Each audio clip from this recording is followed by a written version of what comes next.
And I wasn't recording. How about that? Okay, we're going to go backwards. How you doing, everybody? Beautiful day in the Cheesy Moon Workshop. New location for some of my recording and stuff here. This is my office. Those are my walking sticks and canes collection up there. Some of the caps I have. Father's Day stuff from the family.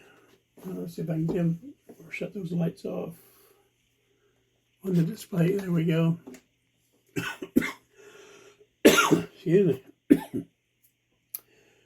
Part of my library. Some of my collection there. My knife case over there. More just junk stuff. But there's those guys. You might recognize them listening to their live in the background here. And we'll put this back on the stand here. Sorry. See if that's going to stop or if it's going to keep going.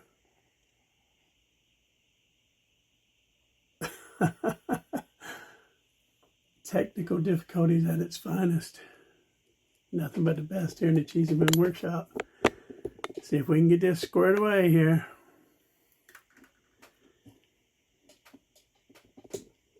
Okay, again, typical Cheesy Moon snafus here. Everything's out of whack, so I'll just recap. Go in reverse. This is the K-bar that I'm going to give away when I hit 1,000 subs. Okay.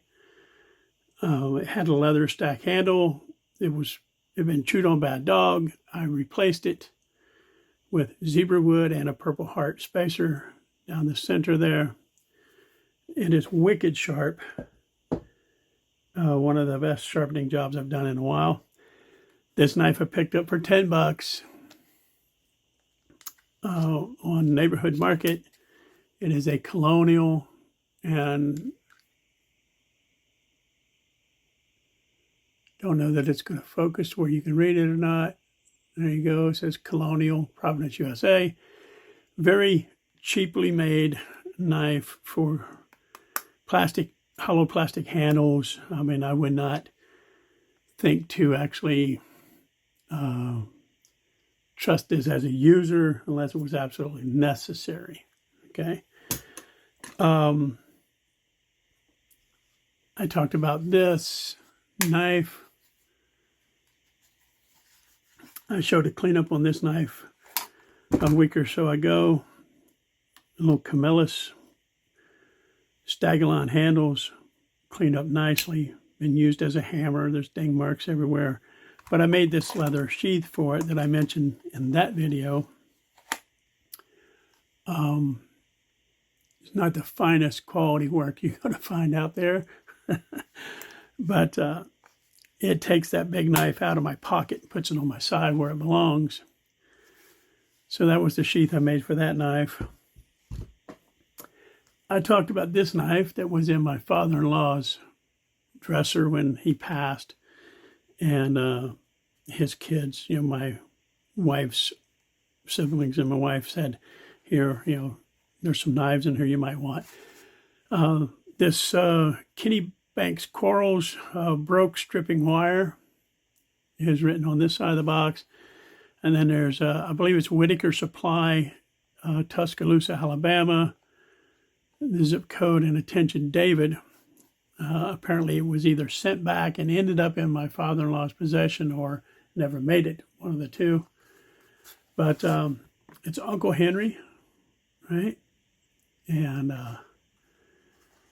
he broke the knife, stripping wire, broke the blade dead in half. And you can still see the marks on the blade where he must have been cutting a big old honking piece of wire to to tear that blade up like that. But I've never even thought about fixing this, or I, you know, if it was just something I picked up at a yard sale or whatever, I would do a blade delete on this in a heartbeat and just have this bay blade on it. But because of the story and I mean, I've not even like cleaned the knife up or anything. It just sits in that box. But because of the story and the, you know, how I acquired it, that's just going to stay just like that. So that was that knife. Thought I'd share that out with y'all. This knife, this is one that I just cleaned up. This knife with the delrin handles. This is a Western, and the delrin was super gray and faded and chalky. And I tried vacuum sealing it with oil, you know, mineral oil. Tried several different things, different types of wire brushes, brass, and then whatever. It just never cleared up and looked like it was supposed to. And then out of desperation, yeah, and I had searched YouTube, of course, and I saw hundreds over a period of 3 or 4 days, hundreds of people asking about it. And everybody said, try this oil, try that oil, you know, different things. Try tire shine.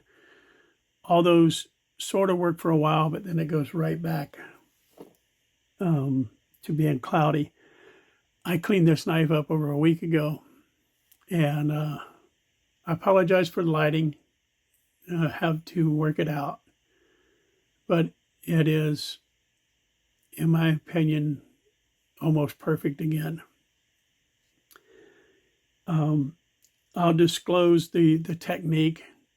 I've sort of talked to a few people on Mike's MC Make Cutlery Great Again live the other night, but I'm hoping to get some more faded delrin knife scales to work on and show the process in that video. So I'm not going to spill the beans on this one, but this knife is one of my new favorite knives, and it lives on my little $10 Amazon anvil on my desk here. All right. In the background over here, that's the Scrimshaw knife I got at Christmas time. I remade the display on there. It was a hollow plastic with a felt-like coating on it that was falling apart and decaying. I made a new box for that. And then we'll go back to where I started the video, which was with this knife. It's out of frame. There we go. Sorry, folks. That knife and this cup, or tumbler, or cooler, drink cooler, whatever you want to call it. I received these as a gift from Kevin the Knife Doctor a couple of days before Christmas.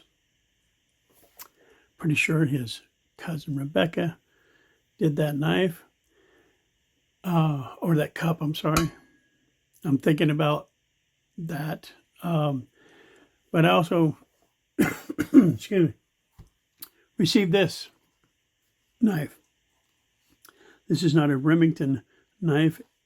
He just put it in this Remington sheath. But look at this beauty. Now, he knows that I like to clean up and shine up knives. So I had to do a little clean up and shine up on this knife. But look at that bone. I mean, that is just absolutely beautiful. Here's the other side. Again, absolutely beautiful. There was a heavy rust spot right there that I was able to reduce to just a little bit of pitting. I didn't want to, I could get it completely gone, but it would end up eating into a lot of the the meat on the blade, and I didn't want to do that. Absolutely love this knife. It's one of my favorite size knives.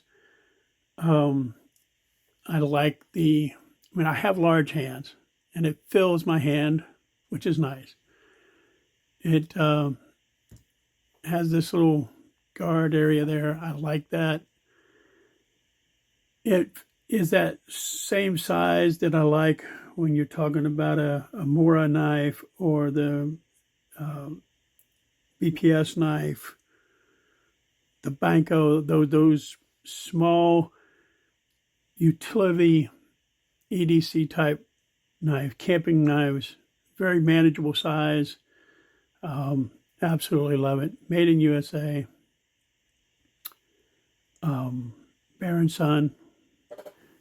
It's absolutely gorgeous. I've never had a smooth bone knife before. Absolutely love it. The lighting in here doesn't do this justice. I'll recap some other time, but it cleaned up beautifully. But there you go, guys. This is how I spent my Sunday.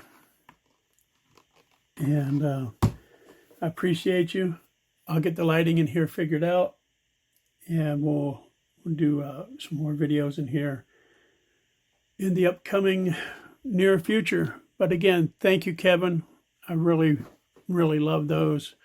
That's going to fit right into my collection. And the buck will end up being part of the buck section up here. Okay, so there you go, guys. Until I see you all again, please remember to like, subscribe, hit the notification bell, and above all, have a beautiful day.